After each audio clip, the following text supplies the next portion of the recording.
quiet title party on Sunday. The Dons disintegrate, but champagne's on ice. And piss poor Potters prevail. What a crock of shite.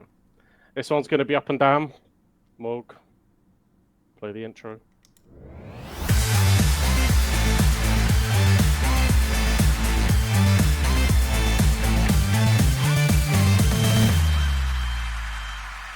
Hello ladies and gents and welcome back to the Football Boo Podcast, episode 27 of season 4. My name is Fennan and joining me I've got two wonderful gentlemen this week round. As always, we've got Mayhem. How are you doing, sir? I'm good, mate. I'm good. Sure you are in good spirits this evening. And joining us back, we got Gondor back. How you doing, mate? Yeah, not bad, man, not bad. We missed you last week. We missed you. We had to fill up 15 minutes talking about Southampton. Do you know what I mean? Well, It was difficult. I've got 3 games I can talk about today to give you 10 minutes, but... Oh, and are they virtual football games or are we talking Allsvenskan? I can talk about Djurgården if you need. Yeah, in the Conference League, isn't it? Yeah. Oh, of course. Well, let's start off with you then, mate. You know, we've got to get you back into action. Don't need to put you on the spot, but I'm going to do that anyway.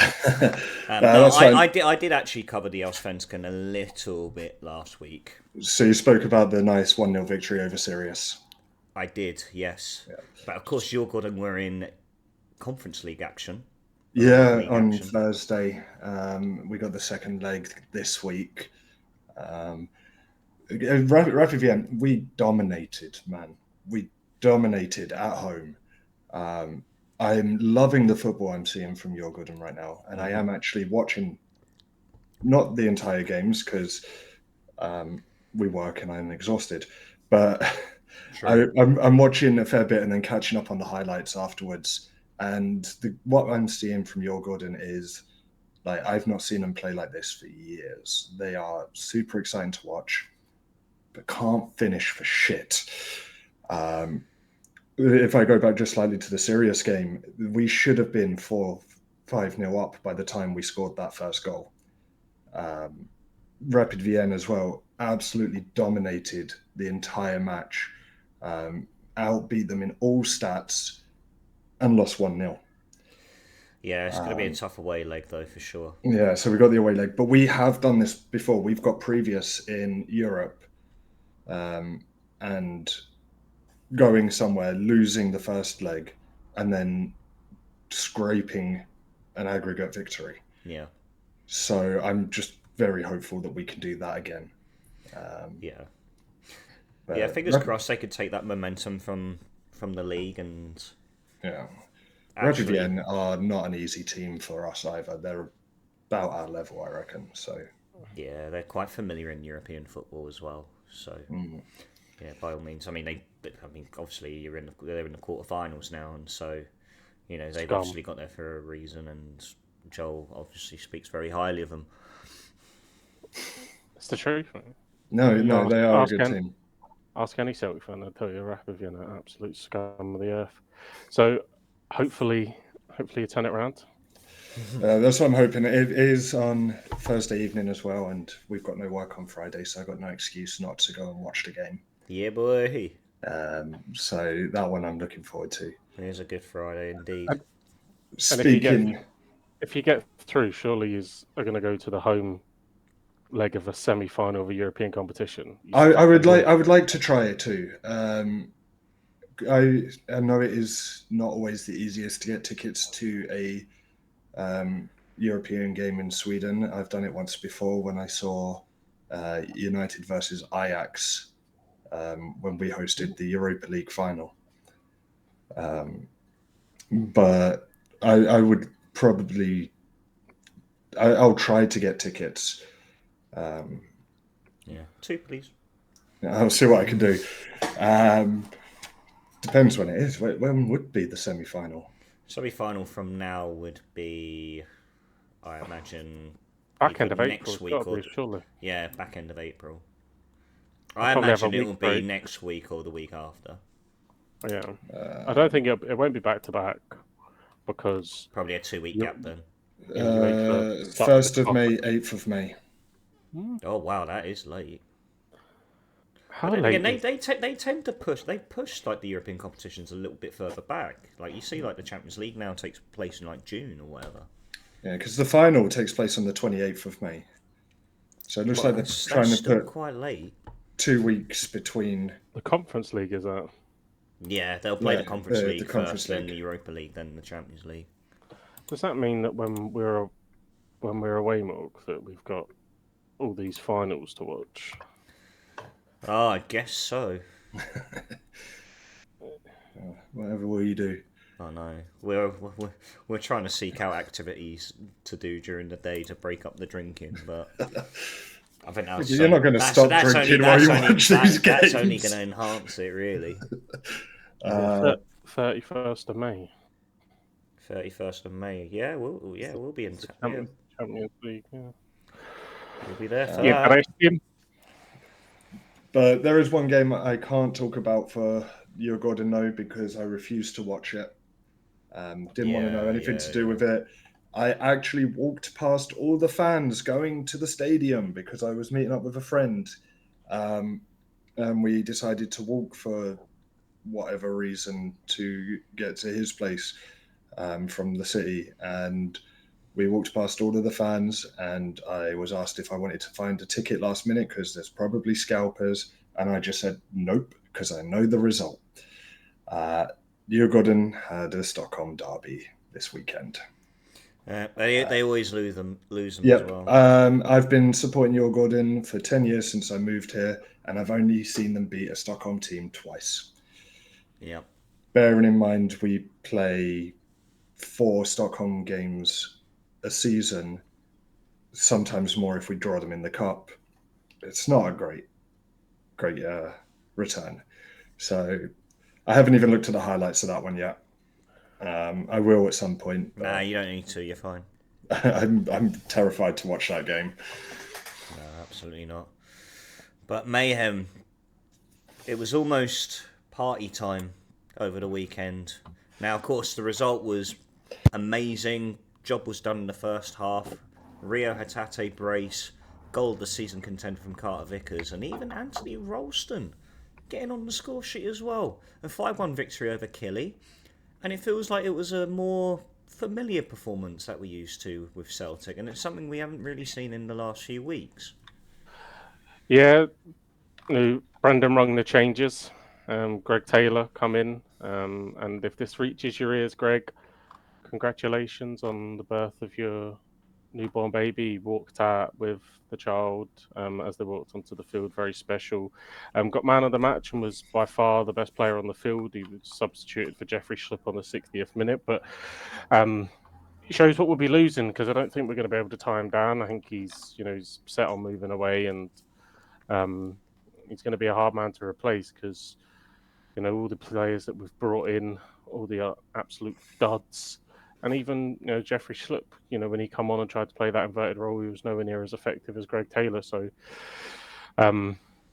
he was the catalyst for the first half, and in the first half we were electric, absolutely fantastic. Reo Hatate, I think him and Carter-Vickers were having a competition who can score the best goal. Yes, they certainly were. He thunders the first in from about 25 yards right in the top corner, and it was from then on we could relax a little bit and a little bit scrappy for the second. Maeda taps it in, and we're 2 up in 10 minutes, and it was into absolute cruise control, and the football was free flowing. Hatate's second, the move is brilliant, and the way he just cuts it back and takes it. It was fantastic. And Ralston scoring his first goal since the start of the season when he scored an injury time goal against Kilmarnock. So snap, Anthony. But the job was done in the first half. Absolutely flawless, clinical. Maeda had a goal ruled out correctly, so for offside. That would have took him up to 32. However, he stays at 31, and just what we needed. Obviously, they snatch a late equalizer, Patodri, and they celebrate it like they've won the European Cup, and that means that they delay us winning the title for 2 weeks because we play St Johnstone in the cup. They're a strange club, but levels, mate, levels. You got to draw at Aberdeen. Fucking hell, party time. Bazball here to stay. So yeah, the champagne's on ice. Not quite, the title party on Sunday, but the post-split fixtures are out, and we are at Hearts so we can win the title, and then we are away to Rangers in the first 2 games. So hopefully we win it at Hearts, and then James Tavernier can show us his great sportsmanship, as he famously said, and he can give us a guard of honour. So that'd be nice. Wouldn't be the first time either. That'd be lovely. Well, it will be, because for a team with class and such integrity and standards, they don't do that. So I doubt we'll get the guard of honour. But yeah, we are inching ever closer to our 55th league title, and obviously, come Easter weekend here is super important that we put in a big performance and make sure that we put ourselves in the final to try and go and claim our 9th domestic treble. You lose count, don't you? Yeah, I mean, was it 4th in a row now? I think. Yeah, that'll be our 4th title in a row. So yeah, it was good. Forest was back. I thought he played okay. And we see the opportunity for the likes of Ralston to come on, McCowan come off the bench, and he played like a false 9, strangely. Okay. But yeah, it was, Maida was back out on the left wing. He just started up top. I thought he played again okay. Obviously doesn't get his goal, and I thought he linked up play quite well and was dropping it off and giving us more of a vocal point. Obviously, Maida is so deadly and behind. But yeah, first half, 10 out of 10 performance. Couldn't really done much more. Obviously, we concede the goal, which is disappointing. It's a cross that goes over Sinisalo, and they get a goal back. But yeah, second half was pretty comfortable, just controlled it, and Anthony Ralston add some gloss to that scoreline at the end. So yeah, nice for there just to be no jeopardy. Obviously, it was a super disappointing result against St Johnstone. We were coming off the back of some real up and down form after losing the derby. So yeah, it'd be nice to obviously go into Hampden with some nice momentum, put in a good performance there, go and secure the league title, and then we can navigate our way through the rest of this season and hopefully end it with a treble. And you can't do much more. Brendan Rodgers is already talking about the summer. Obviously, we know Tierney's in. He's saying that he's going to be here in the summers, but maybe more for me, but I believe him. So we're locked in here. I still think it's a big game in a couple of weeks when we go to Ibrox, because I've said before, it will leave a bit of a sour taste in the mouth if we only beat them once in the league this season and they beat us 3 times. Of course. You want to regain those bragging rights as well.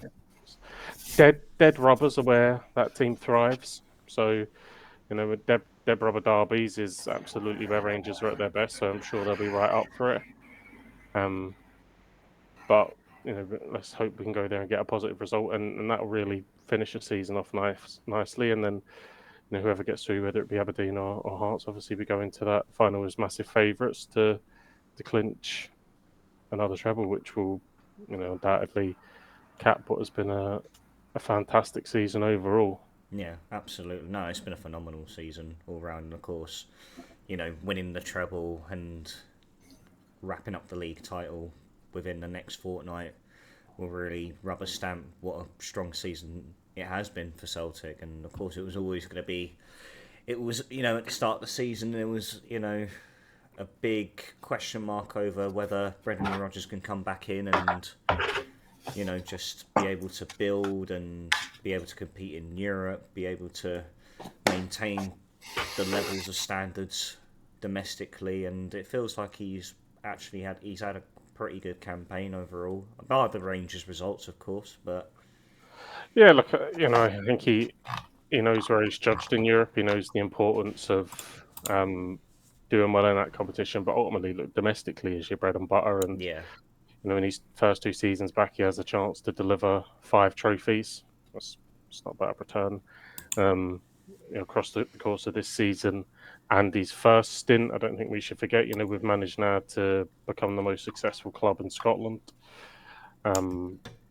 overtaking their trophy haul, and we can kick on and go, 2 further of that and kick then on into the summer, where I'm sure, top of the list will be a striker, and we'll revamp the squad a little bit. I would expect another winger, but with the players that we're linked with, to potentially come in, and perhaps the last few names that Brandon's not happy with to exit the football club. I think there'll be offers for players, so we'll have to see how much our resolve's tested. I think Alistair Johnson will be highly sought after in the summer window. I think he ticks a lot of boxes. I think this is probably Rio's last season. Nicholas Kuhn has died off quite a bit, so I don't know if there'll be the interest there was in him I agree. From January. But no doubt, people will be looking up and seeing, Jose Maeda that scored 31 goals as it stands now. Japanese international. I'm sure that there could be some people that look at taking a punt on him as well. So, it'll be interesting, and hopefully in the next couple of weeks we'll have Casper back as well. And I was about to say, I've been half observant with the goalkeeping situation. I know Sinisalo has been in net for the last 2-3 games. I guess he's been out injured then. Yeah, he got injured on international duty. Okay. So we've missed him ever since that last break. Sinisalo's done okay. I think he's done all right. Nothing to write home about. Nothing to absolutely drool over. But he's done what he's needed to do, and hasn't really been tested. I mean, that Kilmarnock I know they score, but that was a cross. But they had absolutely no ambition in the first half, and didn't do a whole lot in the second, and they were crushed. So, it'd be interesting. A big stage come the weekend here, obviously in the semi-final. So, hope that he's ready for that. But more than confident. Liam Scales obviously come back in. I thought he played decent, and like I said before, I don't think there's much between him and Trusty, if I'm honest. Yeah. You're hard pressed to pick who is the better defender out of those two. I think they're pretty evenly matched, and it's a shame we spent 6 million on getting someone in that's as good as Scales. No, I know that's the bad thing with that price tag, is that you really wanted him to emulate a defender of the past, of like a Virgil van Dijk or something like that, and he doesn't really show any glimpses that he could potentially develop into such a player. Yeah, look, he's athletic. I don't think anybody questions that, but yeah, Scales is probably a little bit better on the ball than Scales, but I really don't think there's much between them whatsoever. So, yeah, one more there would be brilliant, but then that probably means one of them moving on, and I don't think Scales will want to leave, and I don't think we would be in the market to sell Trusty because we only brought him last year. I don't think we would recoup what we paid. So we'll see where that kind of filters out, but yeah, I think it's just time now to do the business at Hampden and then get through to another final, and then get the league title wrapped up as quickly as possible, and go and put in a decent performance, and win the derby and see the rest of the season out. It's you can't be too disappointed. I know at times after certain results it's infuriating, and there's been up and down patches, but we're going to be champions again. So, mate, the celebrations on the horizon. That's it. The champagne has had to sit in the fridge for a little bit longer, but honestly, the time will come and it'll be party time. It will indeed. Won't be party time in your neck of the woods. Boys, though. Thank you very much for joining me this evening. Mate, what the fuck happened? I mean, you know what? I've just anticipated the last 4 or 5 hours of my day And just thinking, right, how can I speak tonight without sounding like a broken record, without saying what I've said for the last, 10 episodes, roughly. Mate, like, after that full-time whistle, it is probably the worst, vile, toxic atmosphere I've ever seen in that stadium. Like, the boos that just sounded around the Cardiff City Stadium, Canton stand, chanting the players, "You're not fit to wear the shirt." It was fucking heartbreaking, mate. Really was. In terms of the game itself, we could have played another 90 minutes on top of that. We still wouldn't have been able to find the net. Like, final third end product, non-existent. Defensively frail, and just there's no fight there at all. There's no fight whatsoever from the players, the staff, the hierarchy. It is completely and utterly flat.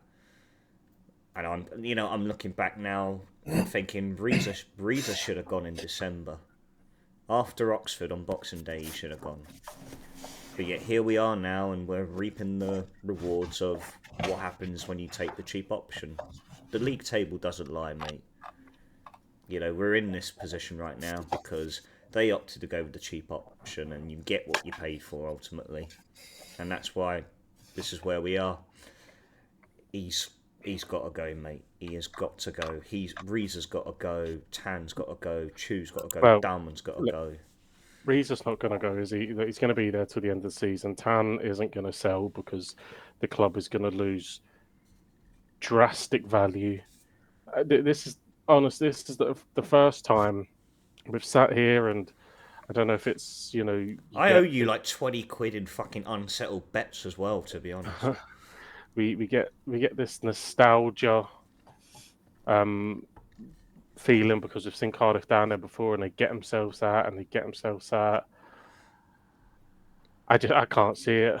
No. Not now. Seeing Derby going to Portsmouth, and if they win there, I think it's gone. I think it's dead.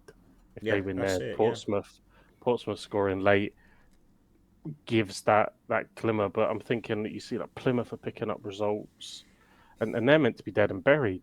And this is a team that's one win away from probably overtaking Cardiff. They will take over. Yeah, they're on 40 points. We're on 42. Same with Luton as well. I don't think they've had. They have picked up results on the way, but right now Plymouth and Derby understand the situation they're in, and we don't. And then we go away. We go to Bramall Lane on Friday evening. Like, do you really think we're gonna fucking pull something out of our asses there? Like that? Well, they'll be looking for a massive reaction as well. They had an incredibly disappointing result that all but seals the fact that they'll be playing playoff football. Yeah. The fact they lost to Oxford. No, it wasn't Oxford, was it? It was Plymouth. It was Plymouth, yeah. It was Plymouth, yeah. Plymouth Argyle beating Sheffield United, beating Norwich in recent games. And this is a team bereft of quality.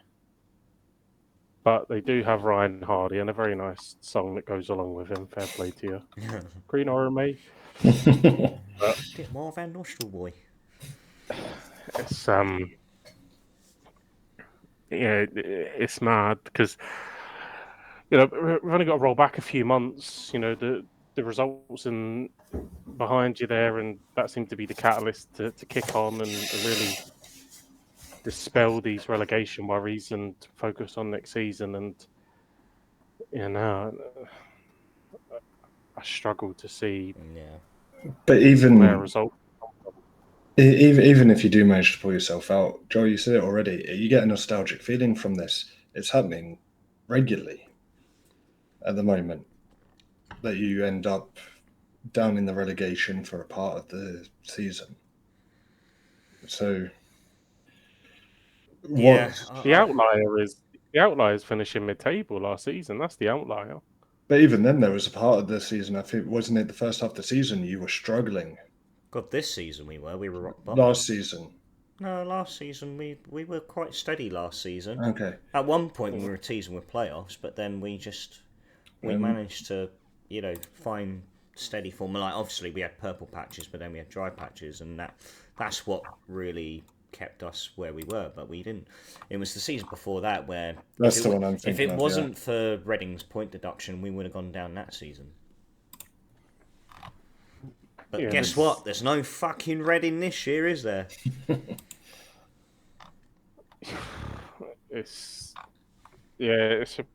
I don't understand it whatsoever, and it's got to be so much more frustrating for you, obviously as a lifelong fan and watching the club go through that. But it seems so alien. Everything to do with the club, like I've been down there enough with you and seen Cardiff play enough, and it just doesn't feel connected at all. And it's such a club at the heart of a community. It's such a it's not like one of these global clubs. You get people in Germany that it's diehard. It's within this such a small community, and it almost feels so disconnected, so far away from the days of even Bothroyd or Fowler and Hasselbank and all this cycle of a club that was always at the sharp end of the championship. And we've said before, if you end up going down, that league is brutal.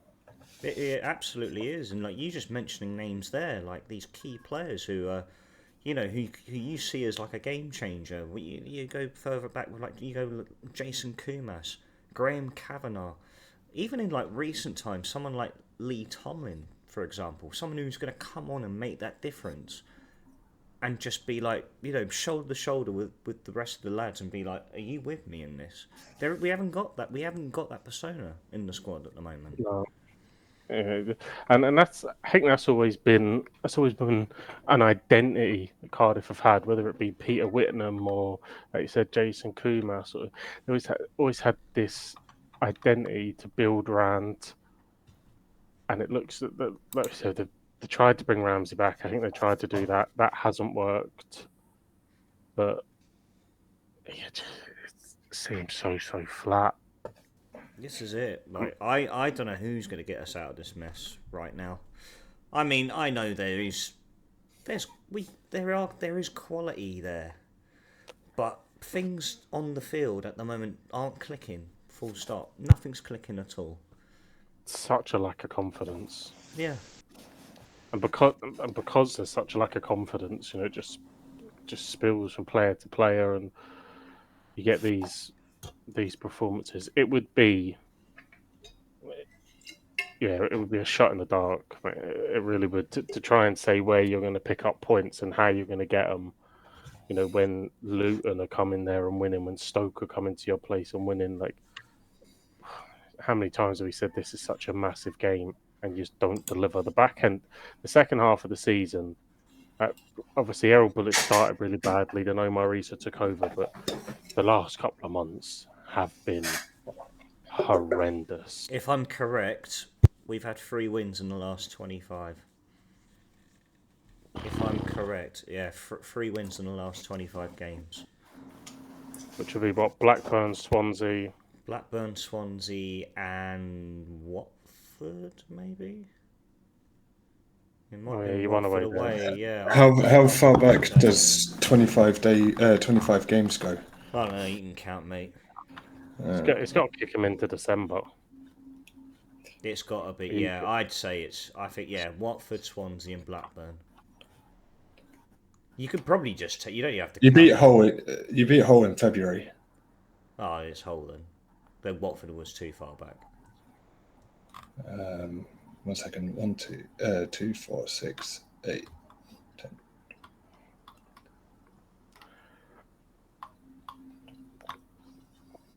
I mean, cut this bit out, that's for sure. Just cut out the whole. You know what? I can cut out the entire Cardiff segment. Put one from a previous episode. No one will tell the difference. You beat Watford 29th December. That was within 25 games. Right. Oh, it might be 4 then. So 4 games. You beat Oh, as if Swansea. that's fucking any better. You beat Swansea, you beat Derby. So that's 3. Oh yeah, we beat Derby. Oh, you know what? It might be 5. I don't fucking know. It feels like we've beat only Hull, won that's 3 in the 4. last fucking decade at this rate. You beat Blackburn, that's 5. That's so it. 5 in 25. 5 in roughly. 25 then. Oh, what form? What, Purple patch. 5 there, Fian. 1 in 5. It's fucking awful. Like, Bit shit. if you look at some of the teams as well, like some of the fucking teams, like Luton.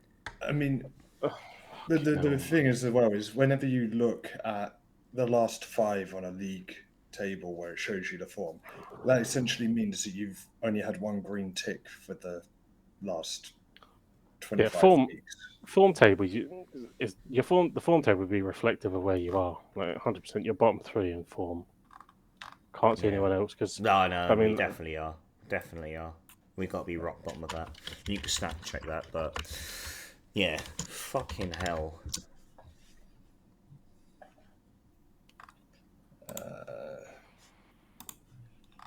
Form table.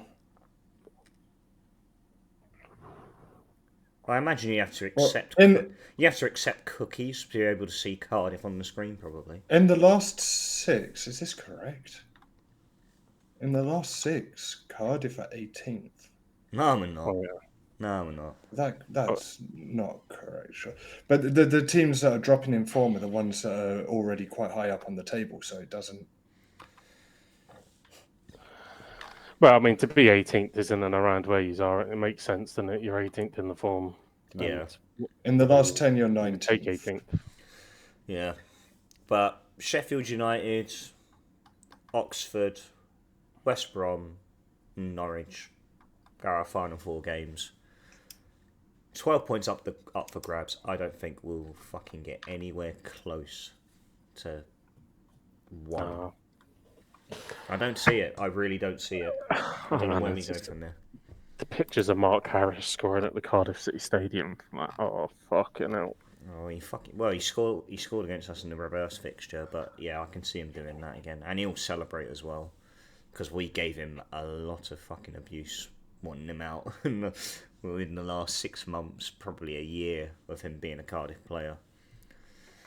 But that only comes down to, I think, just how I can't even talk. I can't fucking talk. I can't speak. Our identity in failing to provide service to our strikers. That's what I was trying to say. But then he went to Oxford and he's banging goals in. I mean, not quite prolifically as we were, which we once feared, but he knows how to find the back of the net at the moment in Oxford, and he's getting called up for Wales, and so he must be doing something right. But oh Christ, I just want the season over now. Cross everything. I can see optimistically 4 points, but I don't know if that's enough to keep you up. Nah, absolutely not. Because I think I could see Derby picking up around 5, maybe 6 points. I haven't seen if they've got. Plymouth, of course, who will be fighting for their lives, will be there. Luton, the same. Yeah, I don't see us getting out of it. I really don't see us getting out of this. Well, let's hope we're wrong. Let's hope. Because that would be a somber episode, wouldn't it? I'll be honest. I'll be amazed if we stay up. I'll be absolutely amazed. I'm trying to think of some weird fucking bet I'd do with myself, if we stay up. Fennan will be joining you with the champagne if you stay up. There'll be more than one A, bro. That's for sure. Yeah. Well, it could be a survival party or a League One tour. Let's hope it's the former rather than the latter. I don't want to do a League One tour. I don't want to do it. Yeah, fucking season 5 of the football would be shit then, wouldn't it? Well, it might not be. It might be a promotion season. I'll give you Might not be too bad after all. That'd be great. With that being said, we're going to move over to Football Manager. So we had our summer transfer window, which of course me and you discussed last week, Mayhem. But of course, Gondor, you missed out last week. Take us through, like, all the business you've carried out. Okay, First so 5 games, well, basically leading up to January. You played up until January. okay, yeah. So I have currently played 19 league games. I've played one game more than the rest of the league. You played 19 games? Yeah. I played like 17. The teams around me have a game in hand, but I've played 19 games. But I'll start from transfer business. It went quite well for me, I think.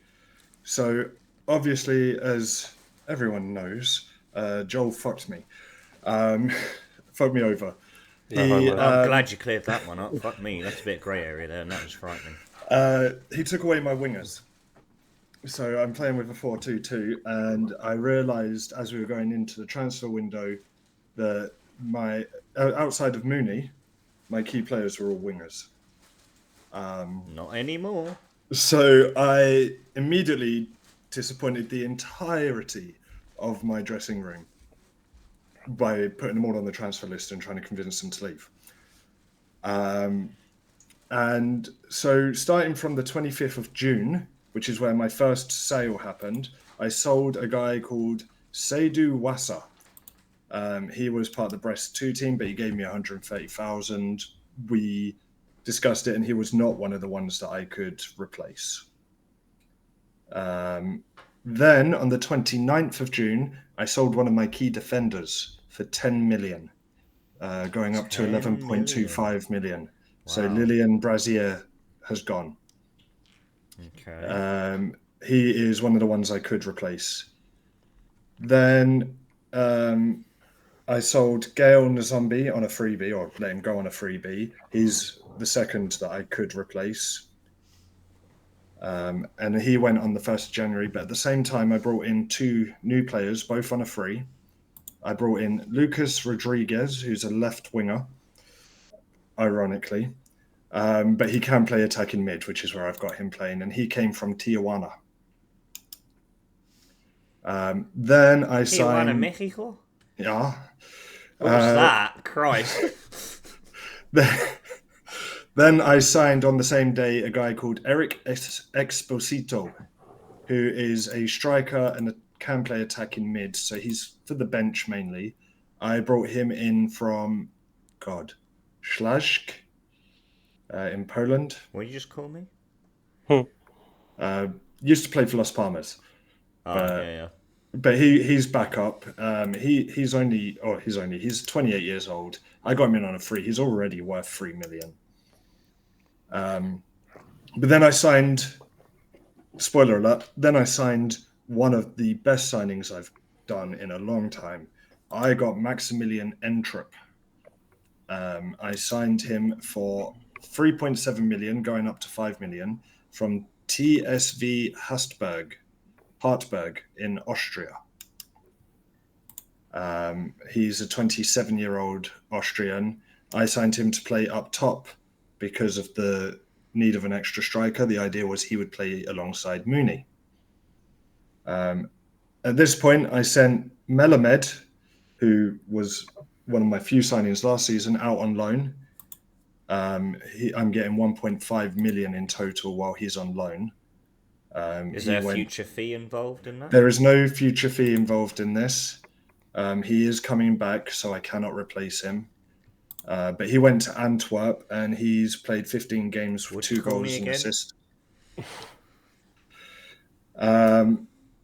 Signed a guy called Louis Segovia from Bot in Brazil. Oh, I know him. He's 27-year-old Ecuadorian international centre-back. So he replaced the centre-back I sold earlier. Then I was panicking because I felt like I needed new centre-backs. So I got Luc Mbete on a loan from Man City. Oh, mate, that is a name from the past, that is. Having him on loan in League One. Pep keeps coming to me and asking why I'm not playing him, and he's not even made it into my team because I found a player in my second team who's better than him. So he's not even making it into the team at the moment. Then I had a sale of one of my wingers who was pissing off the entire team. And this one does have a mandatory future fee. So he's the third one that I could replace. I sold Le Duron. He's gone to Nottingham Forest. And he will be getting me 3.7 million in the future. He scored 5 goals for me with 11 assists last season. He scored 6 goals already in Forest. Okay. But he is a winger and can't play anything other than the wing. So, and then I loaned out a youth player, but I also brought in Daniel Bragança, 25-year-old Portuguese midfielder from midfielder. Lisbon. Sporting, yeah. Yeah, I thought so. He's come in. He's already scored a goal, 4 assists, 7.12 average rating over 18 games. Wow. Oh boy! And I brought in 8442222. I brought in Diogo Nascimento on loan. He's on loan at Viz now. I bought him from Viz, 750,000, but he's a good future potential, another Portuguese player. And he plays attack mid and centre mid. But mentioned it earlier, Entrup was brought in with the intention to partner Mooney. He's not partnering Mooney. I played Mooney for a long time. I really did try and get Mooney scoring. Mooney is now on my bench. And my squad... You got the Huddersfield version of him now, haven't you? No, my squad, the back four has barely changed, just with Luis Segovia in. My midfield got pissy at me, so I'm swapping them around a lot, but it's Braganca, Kamara, Lees, Malu, and Magnetti are all like rotation. Rodriguez and Pereira Lage in the attacking midfield, with Entrup and Del Castillo, playing up front. Del Castillo is another winger, but Mooney got injured, because of course he did, and he was the only player I could bring in to replace him, and he's had a 6.9 average rating over 15 games, so he's now playing up front for me. I won't go super in detail with all my games. I will tell you how my Europa League games have gone, though, because I think they're the most interesting at the moment. All so, right. Hang on. Yeah, go on. Sorry. My first game in the Europa League was against Celtic. And this was the first... This was the first game where I had to bring in Romain Del Castillo as a striker. And he started it off strong by netting us a goal on the 45th minute. Unfortunately, it was only an equalizer, as Alistair Johnston had already scored. Top shadow. Alistair. And on the 56th minute, Marco Tilio for Celtic scored the winner. Marco Tilio scored the winner. Tell me you're playing FM without telling me. Marco Tilio, wow. Christ almighty. My second Europa League game was against AEK, where Pereira Lage, Entrup, and Lees Malu all got a goal to make it a 3-0 victory, which was then followed up with a 2-1 victory against Atletico Bilbao. Good result. Then I played Crvena Zvezda. Nailed that. Mate, I've got to play them in my last 2 games of the Europa League as well. I'm so glad you butchered the pronunciation before I did. But I got a 91st minute consolation as I lost 2-1 to them. Oh, don't say that. Then I played Ludogorets, and I got a 91st minute equalizer against them to draw 1-1. And my latest Europa League game was against Osijek, yeah, the Croatian team, aren't they? Yeah, and I beat them 3-0. Okay. My remaining games in the Europa League so far are against Wolfsburg and Slavia Prague. Winnable. Yeah, definitely. I'm currently sat 14th, 4 points above the cut-off with 2 games. So 2 draws should be enough to see me through. My goal difference is pretty decent at the moment with 6. Celtic, for you, Joel, are currently sat second, tied on points. The only reason they're not top is because Galatasaray have scored more goals. So I'll blame Marco Tilio. Shouldn't be in that. In terms of the cup, we just got our cup draw. Now time to butcher another one. I am playing against Stade Malherbe Caen. Caen. It's a League 2 team, League 2 BKT, whatever it's called. League 1, it's been very hit and miss for me. 19 games played, 6 wins, 6 draws, 7 losses. Currently sat 9th. 9th. Oh, okay. 9th. Standout games, if I have a quick look. Opening day of the season, a 2-0 victory against Lyon, with Entrup scoring inside the first minute for his debut. Lovely start to the team. Beat Lille 3-2. Beat... Where's another good one? Havre I drew 1-1 with. Lost to Monaco 2-1. Lost to Lorient 2-1. Drew 2-2 to Strasbourg. And recently I had quite a nice run until it ended. 5-0 victory against Reims, 1-0 against Marseille, 2-2 against Nice, and then I lost 2-1 to Lille and 1-0. 2-1 to Lyon and 1-0 to Lille. Okay, and that leaves you 9th in the table as things stand. 9th in the table as things stand. 2 teams below me do have a game in hand, and we're all equal on points. So that's Bordeaux and Strasbourg. Oh, Bordeaux went up, did they? Bordeaux went up. Okay. All right. Well, let's move over to you now, Mayhem. Now, obviously, you played your first 5 games. Me and Gondor collectively agreed that we felt you had the best transfer window with the business you managed to pull off. And now you had a really good start after 5 games. Leading up to January, has it been a similar kind of form, or has it dropped off, got better? I'm doing my best impression of Omer Riza.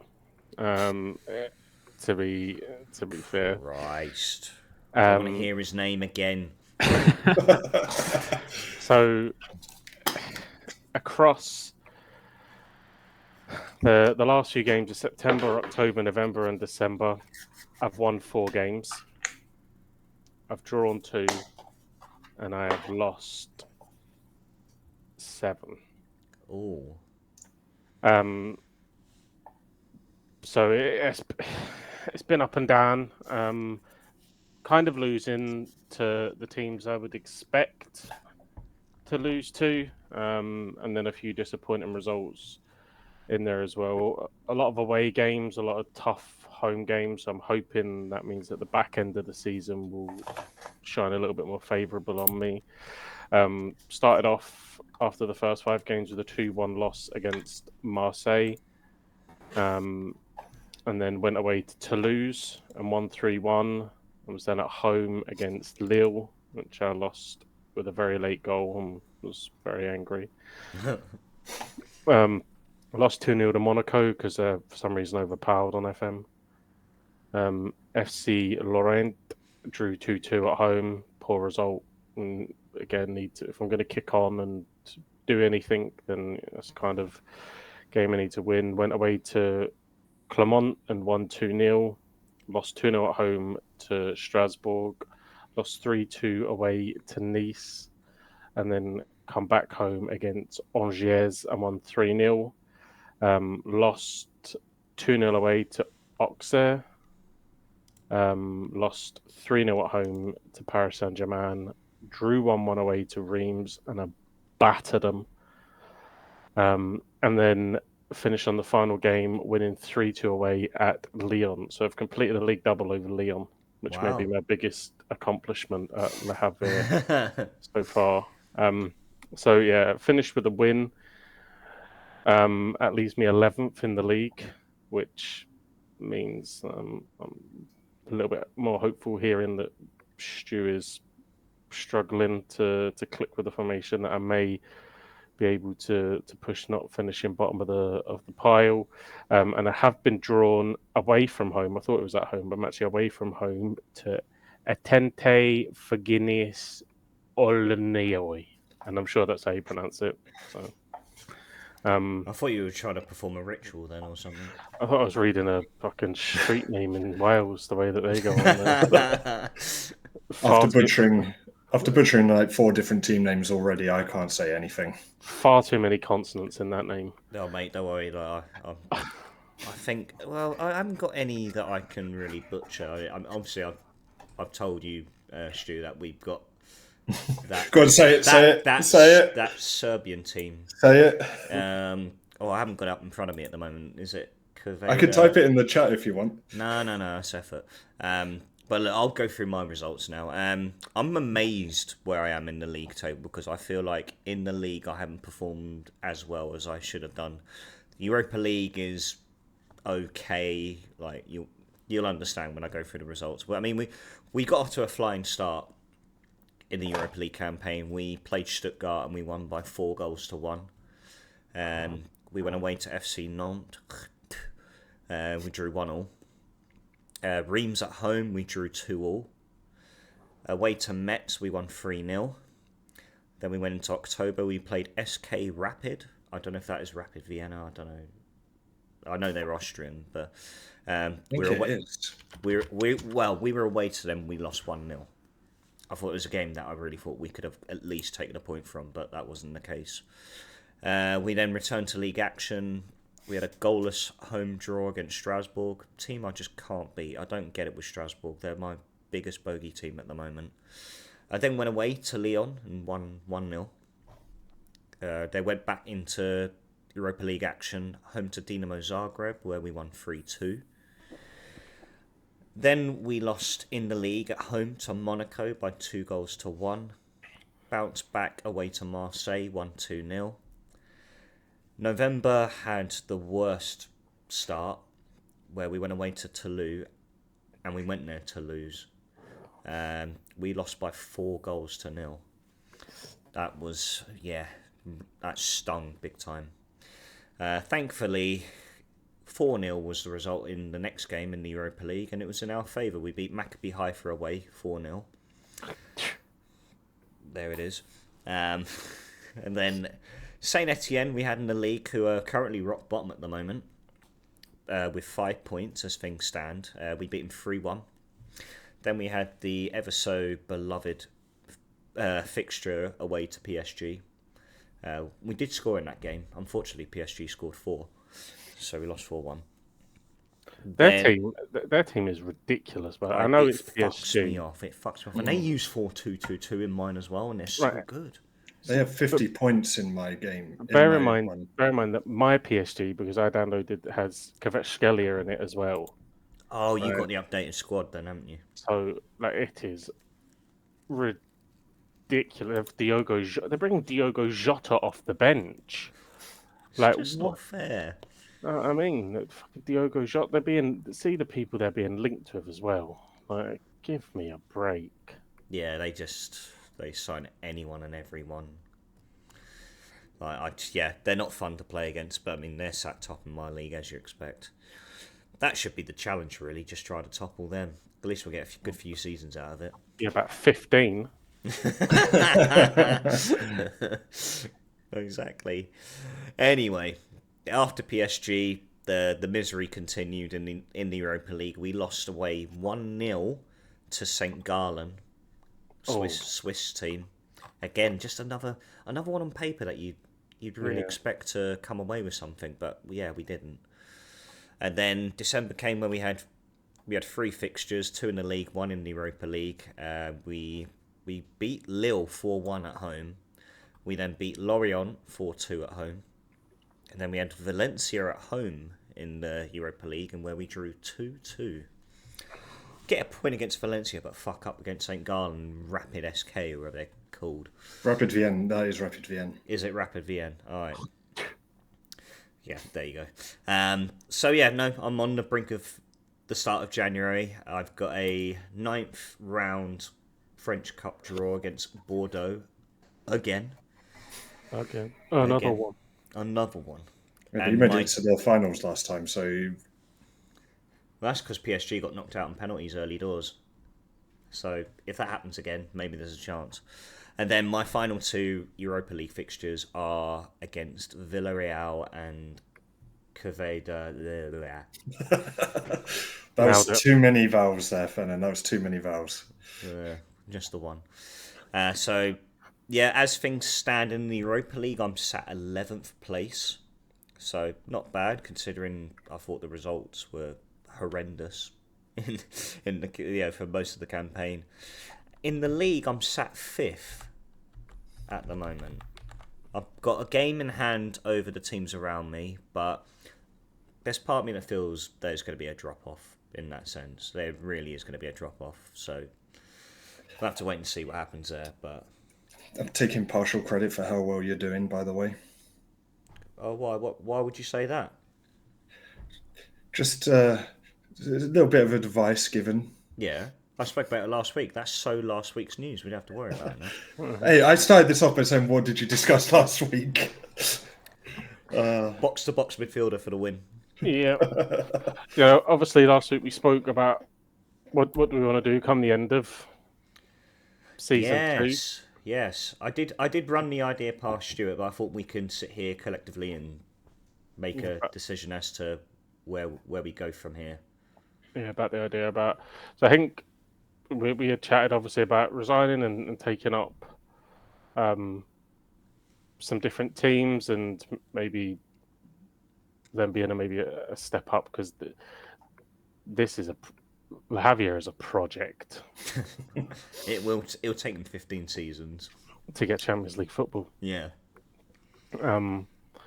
So we were thinking about leaving France, and maybe spinning the wheel, making sure that we go somewhere a little bit different, but we are still not a top team, and obviously trying to still on the same save file, not starting again. We'll just spin and see where we end up. And I think there should also be sort of a notion is, if you get offered a job, I think you should stop there, and we should discuss whether or not that's something that you take up or what happens with that. But yeah, I'm sort of open to ideas. One, because I would just love to not be managing La Havre anymore. As you can tell, Stu, this may be where the idea stemmed from. Yeah. I mean, I'll be honest with you, Mayhem. The way that you're playing at the moment, with you being sat mid-table after the struggles you had last season and the way that your team looks on my save, it would not surprise me if you were offered a job soon. Yeah, well, I think FM kind of has this default bug where you've got to get through at least 2 seasons and then sort of do it for about 3, and then someone will come knocking. But yeah, I think we have that obviously flexibility where we can just decide, right, we've done France. The overall winner for France was X. It'll probably be Morg. I'll be playing for 222 next season.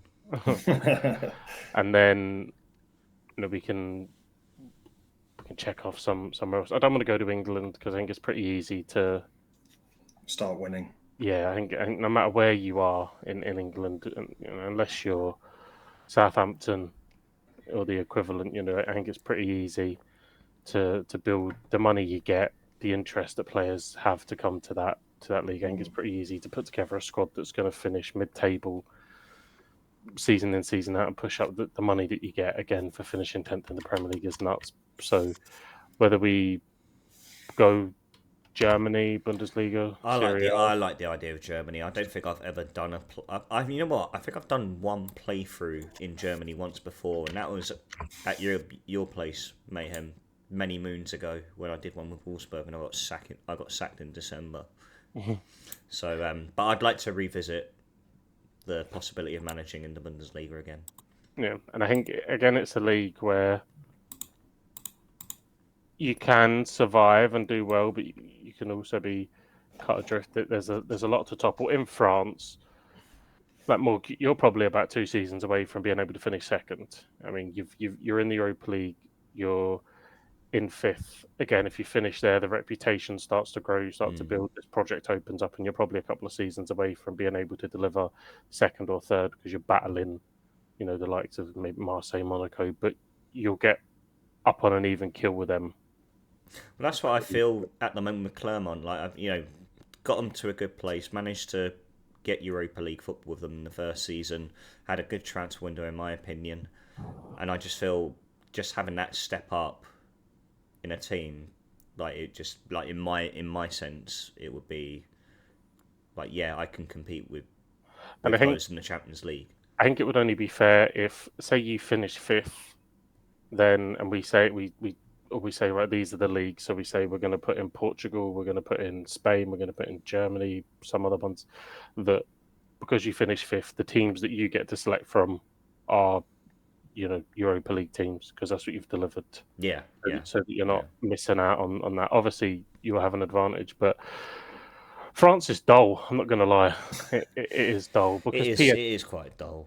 PSG are PSG. I know you could go to Germany, say Bayern Munich and whatever, blah blah blah. But at least there is a few big clubs that are, not really attainable. Yeah, exactly. If and so, but I'm open to, if we want to come up with something a little bit different or do something could be a bit different. Yeah. What are your thoughts, Gondor? I'm easy. I'm a tag along to this. I spoke to you before, Fennan. I'm enjoying the challenge of Brest, but I'm also mid-table Europa League. Even with the change up, I feel like I did quite well in the transfer window. Well, I'll tell you what, Gondor. I'll make you feel really good right now. Do you know where Brest are sat in my league on 16th? Lower. 17th. 9 points. Well, they've got less than anyone in mine at the moment. But what I was going to say is I'm open to moving on. But what I will be doing is if we do decide to mix up the challenge with this a little bit, I'm going to make an alternate save and keep this save going. Yeah, no, I think you should still. Because the only thing that came to my mind just now was, what if it comes to the end of the season and we can apply for up to 3 jobs? So we still have, you have Le Havre, I have Clermont, and you have Brest as like your, as your safety net. And you could apply for 3 clubs and you can only accept one of them if you get approached. Yeah, I think we spoke about that last week as well. Yeah, I think I do have a worry that I don't have the editor, so there's absolutely no way for me to put myself into another team. Hypothetically, if we all resign from the club and then, no team wants to touch us apart from fucking Dartford or Ebbsfleet, then, Yeah, you would just lose your manager profile. You can just click add new manager, can't you? Yeah, that's true. And just tag them on. I don't have the editor installed either because I'm not a cheating scumbag.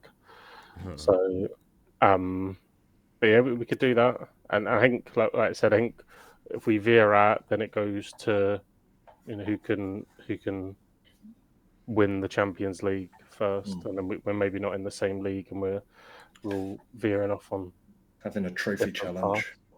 Yeah, 100%, and see where better than a relegation party, that's for sure. But we could. I think that'll do then. If we want to do that, come the end of the season, pick 3, apply for 3.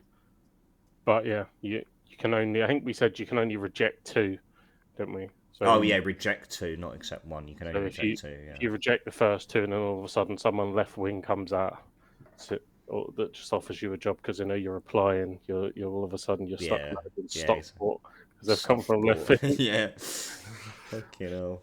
So yeah. All right. Well then, all right. So with this season, where do we go from here? We do the January transfer window, but then do we push towards the end of the season, or do we want to do January then the next 10 games? It's quite that didn't really make sense because obviously there's games in January, but to what extent do we want to leave to next week on?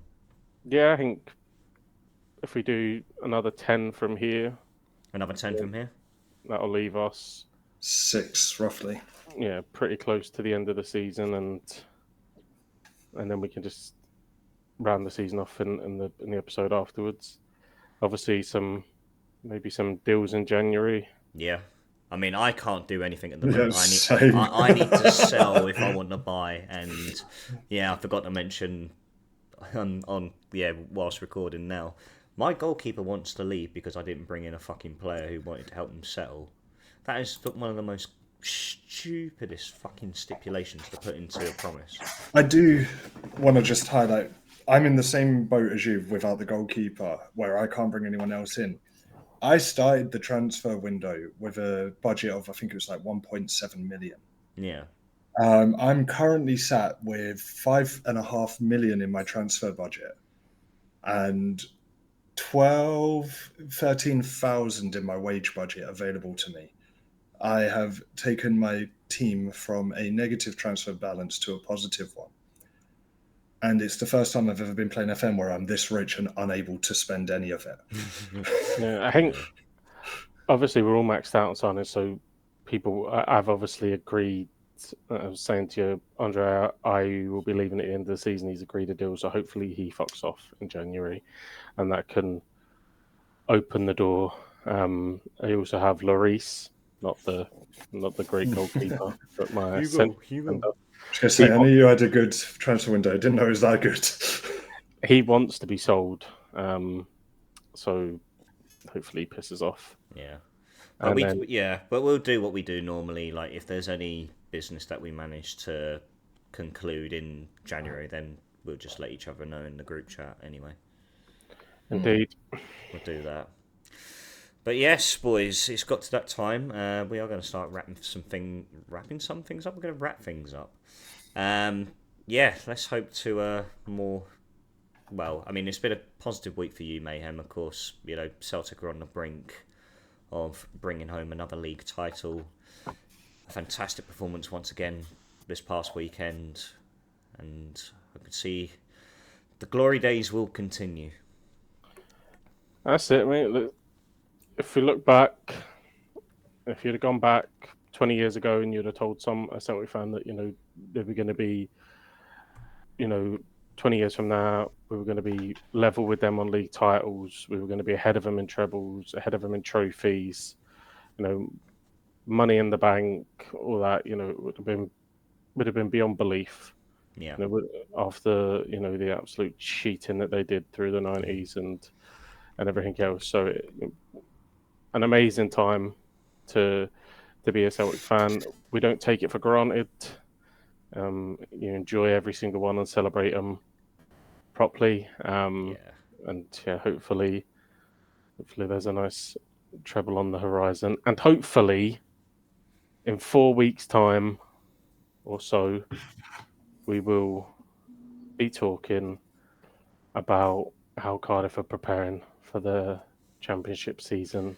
I hope so, because the shirt I've got on tonight, I just want to go back, mate. I just want to go back. But yeah, fingers crossed. Hopefully it's some, in terms of Cardiff, there's more positive weeks ahead, but we'll have to wait and see. But Gondor, I hope you return next week, hopefully with some Europa League semi-final tickets if Djurgården make it. But just to see your beautiful beard and shiny head. Hey, you can't see the shiny head. Yeah, where is the shiny head? Where is it? I haven't shaved my head, so I'm wearing a cap. Anyway, but look, boys, thank you for tonight, as always. Good to have you here. Ladies and gents, thank you very much for tuning in. If you are new to the Football Booth podcast, we're available on all audio platforms, including Spotify, Apple, and Audible. If you're watching us over on YouTube, please don't forget to like, subscribe to the channel if you're new, ring that bell for notifications. And until next time, ladies and gents, I bid you good night and the star.